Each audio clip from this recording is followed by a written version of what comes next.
شاهین افریدی د انګلند او د ویسټ انډیز خلاف د ټیسټ سیریز نه بهر دی. د ټیسټ سیریز په سکواډ کې د شاهین افریدی نوم نه دی راغلی. عاقب جاوید نه پرون تاسو شو چې شاهین افریدی تاسو ولې د ټیسټ سیریز نه ډراپ کړی، چونکه شاهین افریدی خو د لانګ فارمیټ کپتان هم دی، د ون ډے کپتان هم دی، نو هغه خو بیا ټیسټ فارمیټ هم کول پکار دی کنه. او دا بالکل اتھینټک جنون خبره ده چې شاهین افریدی د ون ډے کپتان دی، نو د ټیسټ فارمیټ هم کول پکار دی، لکه دله ټیسټ کې هم شمولیت اختیارول پکار دي. نو عاقب جاوید وایي چې هغه د کوم بهر کړی چې دغه پیس کې دغه رفتار کې کمی راغلی دی، نو دغه رفتار زیاتېدلو دپاره هغه باقاعده ټریننګ شروع کړی دی، هغه باقاعده خپل مطلب پیس زیاتېدو دپاره چې کم ایکسرسایز دی یا هغه چې کم بالنګ ایکسرسایز دی هغه کوي چې پیس یې سیوا شي. ځکه ریسنټلی چې کم سریلانکا بنګلادیش سره زموږ ټیسټ سیریز شو، هغې کې د شاهین افریدي سپیډ 130 نم کم په ټیسټ فارمیټ کې، ریډ بال فارمیټ کې، نو دا ښکاره خبره ده. خو بل طرف ته شاهین افریدی د خپل پیس باندې کار نه کوي، بلکې لنکا پریمیر لیگ ته تللی دی. نقیب جاوید همیشه عوامو ته دروغ ویل دي. شاهین افریدی ته پکار چې په خپل پیس په خپل بالنګ باندې کار وکړي. نو شاهین افریدی پیسې ګټلو ته لنکا پریمیر لیگ ته تللی دی او دلته د پاکستان د ټیسټ سیریز نه ډراپ دی.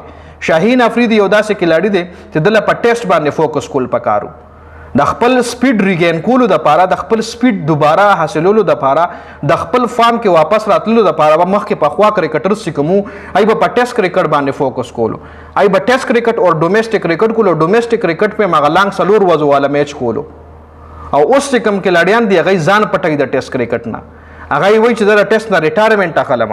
حارث رؤف هم مخکې وایي زه د ټیسټ نه ریټایرمنټ نه اخلم، او راشه وګوره بله ورځ د خپل ټیم دپاره الیمینیټر میچ هم بایللی دی، سیمی فاینل میچ هم الیمینیټر میچ کې هم هغې خو وګټلو، 52 رنز یې ورکړي او 4 ورکړي، ویکټ یې هم نه وایستلي.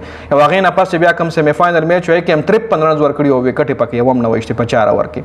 نو دغه وجه چې کله یو کلاړي صرف په پیسې ګټلو باندې فوکس وکړي او په شارټ کرکټ باندې فوکس وکړي، هغه نه بیا خپل لاین او لینت یا د هغه چې کم سپیډ وي هغه ورسره مطلب هغه سات نه ورکوي. لکه ته خپل عہدې سره، ته خپل مطلب ستا چې کم پروفیشنلیزم دی، ته خپل پروفیشن سره، ته خپل پروفیشن سره بې وفایي کې، ته خپل پروفیشن سره دوکه کې، نو هغه پروفیشن به هم د ستا سات نه درکوي. نو دغه رنګ شاهین افریدی چې د خپل ځان سره دوکه کوي، جی د خپل ځان سره خپل پروفیشن سره دوکه کوي، چونکې دله پکار چې د په لانګ ټرم کرکټ باندې، په لانګ فارمیټ کرکټ باندې فوکس کړی وي، په لانګ فارمیټ کرکټ کې د خپل سپیډ ریګین کړی وي، خپل ان سوینګ او آوټ سوینګ د ریګین کړی وي. مخکې به چې د ان سوینګ او آوټ سوینګ کوله به په پیس باندې کولو، په رفتار باندې به کولو، او چې کله بال کې رفتار کم شي، پیس کم شي، نو هغه بیا ان سوینګ کیږي نه، هغه بیا آوټ سوینګ کیږي نه. ان سوینګ او آوټ سوینګ موستلی بالرز چې کوم دی په تیز په سپیډ سره کوي، چې سپیډ دی ختم شو، ان سوینګ دی ختم شو، آوټ سوینګ دی ختم شو. نو دغه حال د شاهین افریدی هم دی. نو شاهین افریدی بل طرف ته وایي چې نه ما د ون ډے کپتانۍ نه مدرې کوي، او یو طرف ته هغه د ټیسټ کرکټ پرېښی دی. نو شاهین افریدی کیریئر چې کوم دی په شفارز باندې دا وخت دی په ټیم کې لوبېږي، ورنه د شاهین افریدی زیم په ټیم کې نه جوړېږي. خو الریډي تاسو له پته ده چې بس داماد او د سسر په وجه باندې په ټیم کې شاداب هم دی او دیم